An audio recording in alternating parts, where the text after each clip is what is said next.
King Von wasn't just a rapper. He was a movement, a product of Chicago's trenches, a voice for O Block, and a street storyteller that people believed in. But behind all the views, the drill beats, and the authenticity was something a lot more dangerous. King Von came into the rap game with a level of realness that, let's be honest, it shocked people. His lyrics weren't metaphors, they weren't court documents, his bars weren't punchlines, they were confessionals. Coming straight out of Chicago's O Block, one of the most dangerous hoods in America, Von wasn't pretending. He wasn't acting tough for streams. His reputation was solidified long before rap was ever a thing for him. Tracks like Crazy Story, How It Go, and Took It to the O painted vivid pictures of shootouts, revenge, and street codes, and most importantly, survival. To many, Von was the next evolution of drill, combining storytelling with savage detail. He wasn't glorifying the streets, he was the streets. But here's where things get complicated. Von's raw energy became content. Clips of him laughing about bodies turned into TikToks. You know you in Duck didn't make up. His mom came out. They said you and Duck. Gang, how you gonna tell? See that this ain't right. Gang, how y'all gonna say his mom said that would never happen. His mama was not there. I ain't never met his mama. I don't know his mama. You see what I'm saying? I've talked to him. You see what I'm saying? They and then they deleted all our DMs, so I can't show them the. I don't know why they do that. You see what I'm saying? Like but they ain't gonna show you that. They just want to look like we into it. So, were you saddened by the news that he was murdered then? Man, that shit hurt. I didn't go to sleep at night. His lyrics about murder became captions. Kids with no connection to the streets started quoting gang politics like it was sports commentary. How many people did you know growing up or in school were like obsessed with like Chicago beef or that had nothing to do with them? Like, boy, you ain't even born in Illinois, and you worried about O Block. It was the craziest phenomenon. Like, kids are talking about brutal things, like we're talking about the Lakers winning or something, or the Lakers being up 20. It was a crazy, crazy situation. Suddenly, drill wasn't just music, it was an aesthetic. And King Von became the poster boy. His image, gun-toting, cold-blooded, untouchable, started influencing a generation of fans who didn't understand the real-life consequences behind it. Fast forward, when King Von was killed in 2020, the tragedy didn't slow down the audience, it amplified it. His death turned into a myth, a martyr. He became a street legend. But here's the dark part of his death. It didn't warn people away from the lifestyle. It made it look even cooler. It sent the message, if you die real, you live forever. And that idea has destroyed so many young minds. Again, a lot of people I grew up with now have this philosophy, honestly, based on what they used to listen to when they were growing up, like King Von. Kids repping O Block from cities they'd never been to. You got YouTubers ranking rappers by their kill count. Why are we doing this? Worst idea ever. It's a new wave of fans treating gang culture like it's entertainment, and Von's legacy is the blueprint of this. In a way, it's similar to Tupac and Biggie, right? Tupac and Biggie obviously were stars already in the 90s, but their deaths made them 2 times bigger. Because most people, especially if you're in the public eye or some sort of celebrity, once you die, people romanticize your entire legacy, your work, anything you actually put out. And that's just regular people. Don't mention fans. They really, really start to hype you up because you're gone. And people typically like to give people their flowers when they're not around to smell them.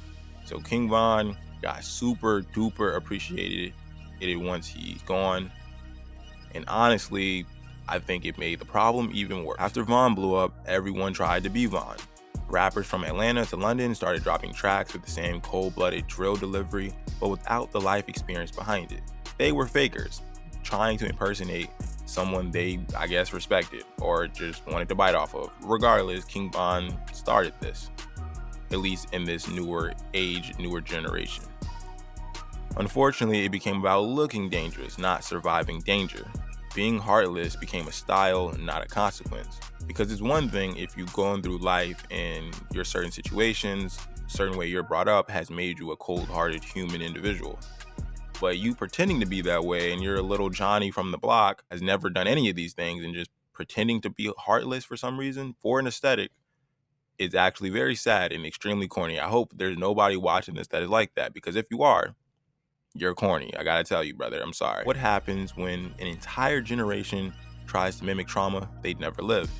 You get more fake gangsters, more senseless violence, and a rap scene that confuses authenticity with recklessness. A bunch of people with imaginary chips on their shoulders wanting to prove something to an imaginary person. Now you just have a game, a generation full of fakers. Look, man, I really like King Von myself. I honestly thought at the time he was pretty talented during a time where it felt like a lot of people were pretending to just be something they weren't. And this guy was just known for being himself. I don't care what nobody says. Authenticity carries music. Like, if you are what you actually are talking about, you're not faking, people can tell. And that level of trust you build with your audience is priceless. And King Von had people in the palm of his hands because everybody believed it. He had the facts to back it up. The people telling everybody else that he was like that. King Von was truly a different type of guy. He was special for his time. But that doesn't make everything he did good. He did some bad things, a lot of bad things. And he necessarily isn't the top 5 or top 10 or top 20 people I would want, children or a younger generation to try to mimic, because that just, a lot of bad things come with that.